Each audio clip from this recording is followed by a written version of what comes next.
அந்த மடப்புறம் பத்திரகாளி அம்மன் வேண்டியதையெல்லாம் தருவாள் என்று சொல்லுகிற, கேட்டதையெல்லாம் தருவாள் என்று சொல்லுகிற என் தாய் பத்திரகாளிக்கு ஒரு சக்தி இருக்கும்னா உங்க எல்லாத்தையும் கருவறுப்பாடா. அவன் துடிச்சிருப்பான்ல, கடைசி நேரத்தில் வந்து ஸ்டாலின் காப்பாத்துவாரு, உதயநிதி ஸ்டாலின் காப்பாத்துவாரு, கடைசி நேரத்தில் டிஎஸ்பி காப்பாத்துவாரு. இது படம்.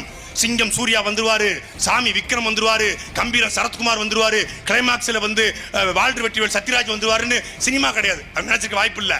ஆனா பத்திரகாளி நினைச்சிருப்பான்.